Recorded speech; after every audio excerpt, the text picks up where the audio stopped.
I welcome everyone to this initiation. Ceremony. We will give the first initiation and the second initiation. It is important for me to note that I'm doing so as a servant of Srila Prabhupada and also a servant of the Parampara, the ancient lineage and tradition of our Honorable Gaudiya Vaishnava Sampradaya. I would like to welcome all of you to take part in this ceremony.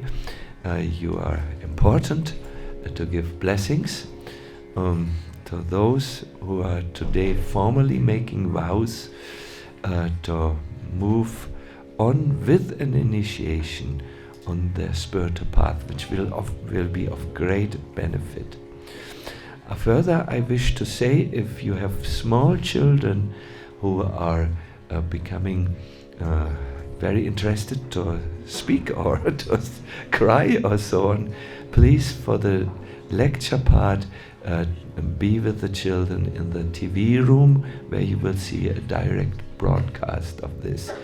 And then when we have kirtans in the ceremonial parts, you're invited to come back with the children. Yes.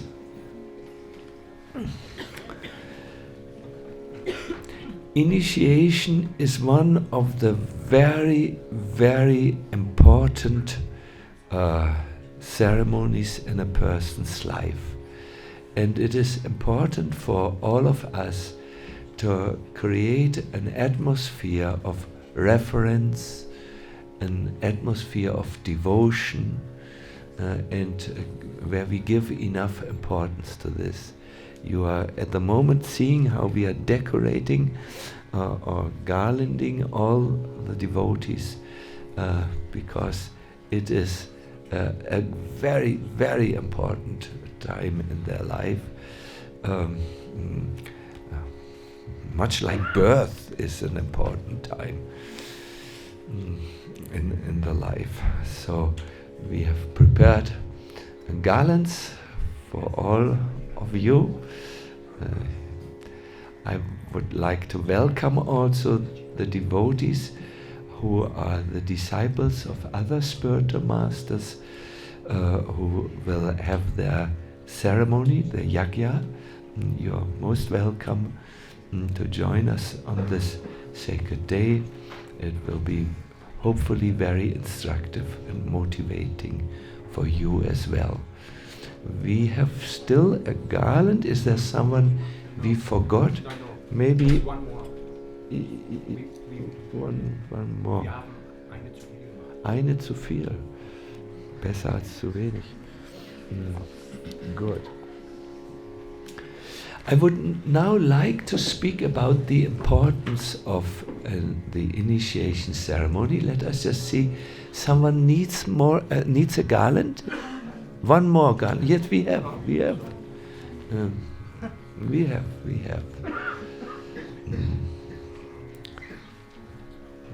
Good.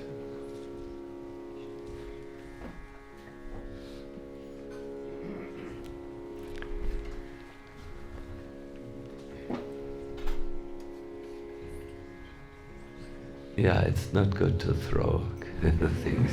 You can, maybe all become a little bit more calm. Then this devotee, are you sitting close enough? Are you translating or you're getting a translate? Sorry? She's sitting in yoga. Yeah, that's what I'm saying. Please come close. These are important things. They're not, they're not optional. Good.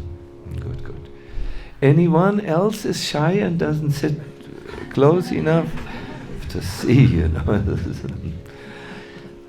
Hare Krishna. So now let us be peaceful. Valentina, where will you sit? There. Don't move. Valentina has ants in her mind, very yes, so peaceful. My dear devotees, I can't state how important this moment is for you, and I would love to give a few remarks in this lecture. I hope it is recorded. You will be naturally a little bit excited at this moment and forget most of what I say, but I request you, because it is important, to listen to it again after the class.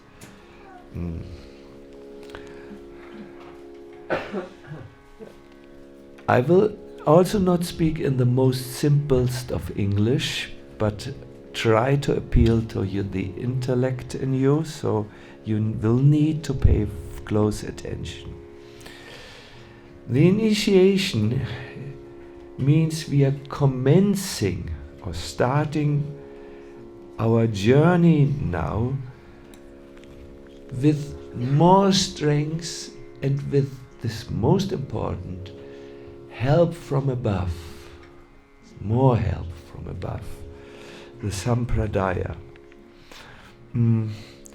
It is, our journey is an inner journey. It's the journey of purification, which is, as all of us know, an ongoing process. It is not something that is completed in one ceremony. The journey of purification, of transformation of the heart, requires the entire life. And the moment we become inattentive to this journey, we could become, it's not good, in other words. It's a process whereby which we move from the lower self to our higher self, or to speak in psychological terms, we move from the small mind, which is engaged with small things, which is plagued by jealousy, by worries, by anxieties, by the desire to control. We move from that small mind to the greater mind of a surrendered soul who puts Krishna into the center. It's, as those who are initiated know, an ongoing process. It's not this ceremony which is important. It is the impetus, the strength which can be received in this ceremony, which needs to be maintained by each singular individual, that is important. I could only compare this journey of self-purification with the health. Health, as you know, is something in our lives that needs constant attention. It's not that one day you are healthy and that means for the rest of your life you will be healthy. No. When it's winter, you have to take care that you are dressed warm enough. When you come to Goloka Dham, where there are usually many people doing festivals, you have to take vitamin C enough, drink enough, move enough, breathe enough, and so on. Health rests on three principles: enough sleep, a good diet, and a supportive lifestyle. In the same way, your spiritual journey requires a few factors so that you will remain spiritually healthy. Jiva Goswami quotes in the 11th canto one verse which tells us about the necessary ingredients that need to be there in our spiritual journey, which commences at initiation. The verse he quotes is this: Tapang pundram tatanama mantro yagya chapanchama ami panchaiva sanskara paramaikanti hetava. It means that 5 things are given that are deep, that are powerful to create deep impressions. Let me just see with my youngest audience. Bist du okay hier? Du hältst durch, oder? Ja, gut. Good. So, the first thing is you will receive a tilak. I know you have been all wearing tilaks. Most of the non-initiated devotees don't wear tilak. It's not good. Tilak, Mahaprabhu said again and again, is required because it reminds us that our present body is a temple of the Lord. He can stay there. We receive the Lord through this. There are different types of tilaks. We have the Gaudiya tilak, you know, these 2 lines. It's Urdhva Puja. It has also a deeply esoteric meaning. It means the path which leads upwards. Have you noticed as you put on your tilak, you go up? Yes. So you dedicate yourself in initiation, during the initiation to the spiritual process. Then there must be tapas, some austerities. These austerities are known to you. We don't eat any unoffered food. No. We eat vegetarian. Some eat for ethical reasons vegan diets because they know nowadays the cow is not respected any longer. You follow the 4 rules and regulations, which in the present age is increasingly difficult because the age of Kali is progressing.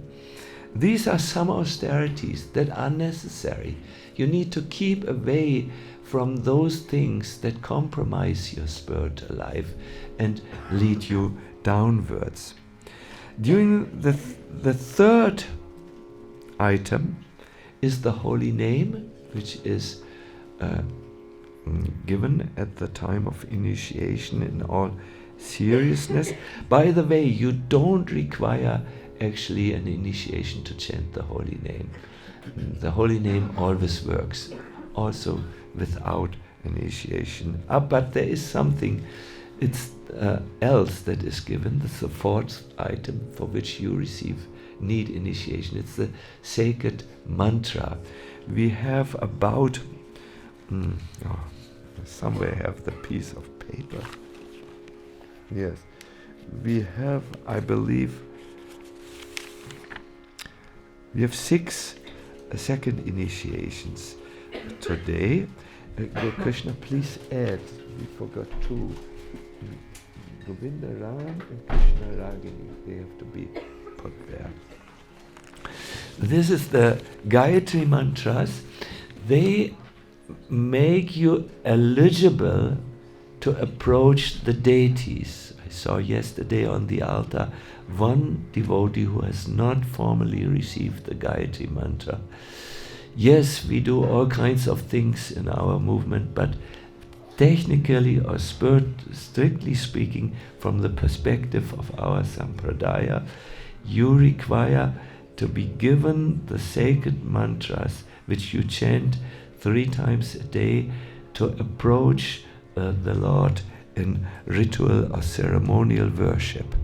And finally, yajna is given. It's what we will do in a few, maybe 30 minutes. All these things help the candidate or the spirit, the devotee who's initiated, to move forward. The first is the tilak, the urdhva puja.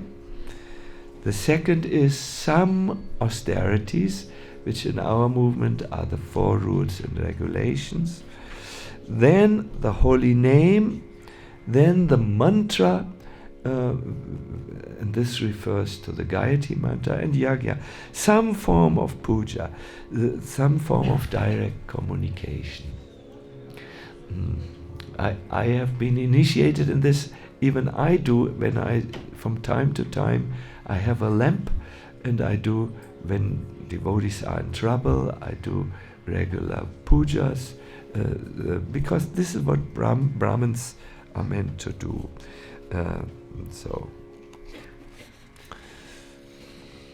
My dear devotees, it's easy to change your name. And unfortunately, in our not always so spiritual movement, that seems to be the most important consideration. I want a name. It's easy. When I joined the Boy Scouts, I got a name. I won't tell it now because some people will call me by the name. I have now a spiritual name. It's easy to change the name. Boy Scouts do this for you. It's a little bit more difficult to change your association. That is, come into the association of devotees. Even more difficult it is to change your habits and your lifestyle. The most difficult, I think you will agree with me, is waking up early. You know, it's really difficult. But most difficult is the main thing, which is the main point of initiation, to change the heart into a Krishna Das or Krishna Dasi. To come from the spirit of I'm the enjoyer to the spirit I'm the servant. That is not easy, and that requires a lifetime. And the only way we devotees can change our old conditioned way is to hear a lot about Krishna. This whole process of Krishna consciousness throughout the life is a process of increasing your attachment to Krishna. And that happens mostly through the process of Shravanam, Kirtanam, and yes, all the rules and all the regulations which we have are only servants to one principle: to always remember Krishna and to never forget Krishna.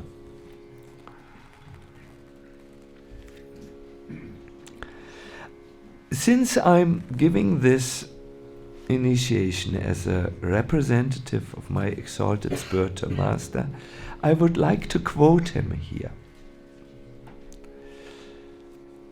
Krishna consciousness brings one into spiritual life, even while one is within the jurisdiction of matter. For Krishna consciousness is an arousing of spiritual existence by practice in the material world. Remember, Krishna consciousness means to awaken or arouse your spiritual existence by practice. You need to practice. The more one is advanced, the more he is freed from the clutches of matter. The Lord is not partial towards anyone,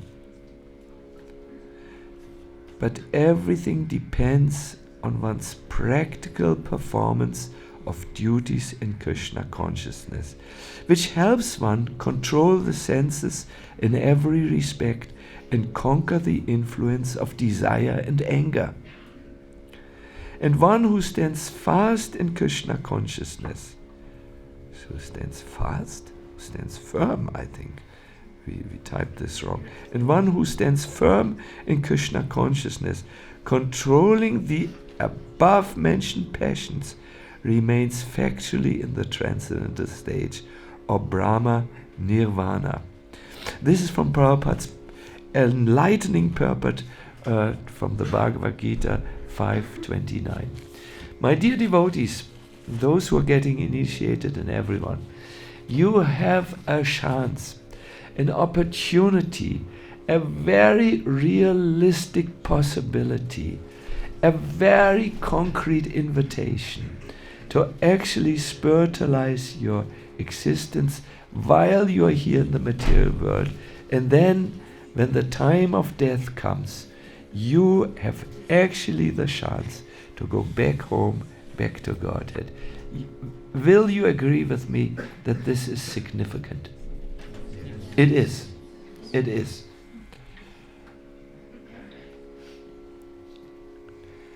At the time of initiation, says Kashishvara Pandit. Kashishvara Pandit is a direct associate of Gauranga Mahaprabhu. He says the disciple at the conclusion of the ceremony should pray as follows. We have not yet started the ceremonies, so we will do this at the end. It's a beautiful prayer where you begin to really see what this parampara, this lineage of Krishna consciousness, can do for every single one of us. I want to end this part of the lecture. The lecture is finished now, with wishing you all the best, my dear devotees.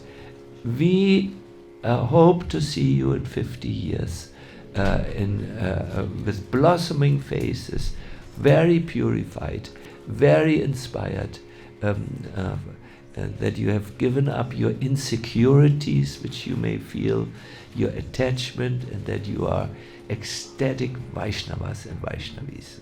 This is what we hope. And maybe also in 40 years, or perhaps in 30 years, or perhaps in 20 years. But eventually it should all be, it should go like this.